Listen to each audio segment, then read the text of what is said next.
Indonesia sudah dikuasai etnis Cina. PKI bangkit. Sutoyo Abadi.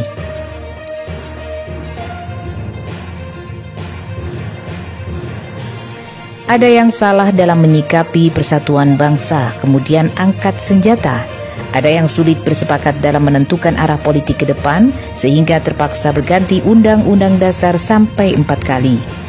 Bung Hatta terpaksa mengundurkan diri dari jabatannya sebagai wakil presiden pada 1 Desember 1956 karena tidak sejalan dengan Bung Karno.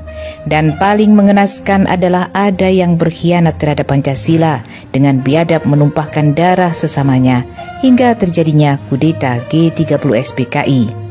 Dalam peristiwa itu melahirkan kecurigaan tentang keterlibatan etnis Cina yang boleh jadi kepanjangan tangan dari negara leluhurnya yang komunis dari RRC. Simaklah dialog antara Aidit dan Mao Zedong 5 Agustus 1965 di Peking.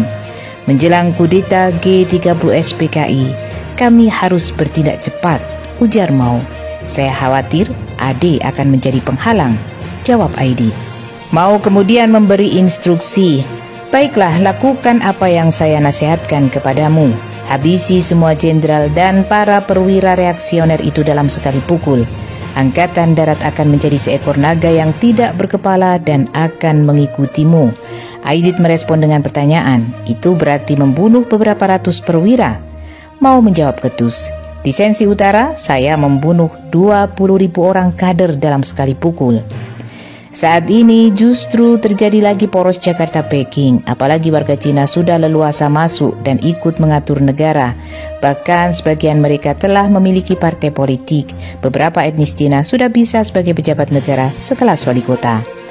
Bermacam-macam aturan telah memperkuat jaringan bisnis Cina. Mereka lebih leluasa mengembangkan modal sosial dan budaya yang dimiliki dengan bonding, yaitu memperkuat ikatan dan kohesi dalam kelompok jaringan sosial, serta memperkuat bridging dan leakingnya di Indonesia.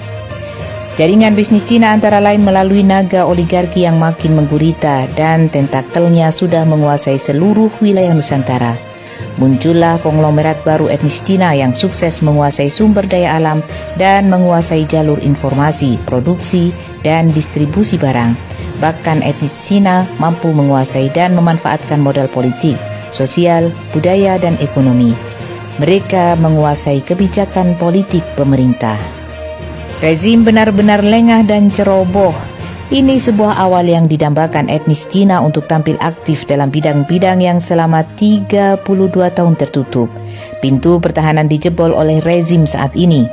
Begitu bodohnya sejak pemilu 2004 lalu, ada kandidat presiden dan wakil presiden menggunakan aksara Cina dalam selebaran kampanye untuk mengambil hati mereka. Sekarang gejalanya makin terang-terangan. Akses pekerjaan yang berdalih investasi, mensyaratkan bahasa Cina untuk menerima pekerjaan pribumi. Negara jebol oleh serbuan etnis Cina. Tidak hanya bidang bisnis, mereka mendirikan partai politik, LSM dan ormas. Keruntuhan negara sudah di depan mata tanpa disadari para pemangku kekuasaan. Mereka ikut mengais makan hasil perampokan oleh etnis Cina. Hanya ada satu jalan untuk mengatasi pertempuran ini. Negara mutlak harus segera kembali ke Undang-Undang Dasar 1945. Kalau tidak, warga negara pribumi dan anak cucu kita akan terbunuh, dibunuh dan terusir dari tanah airnya.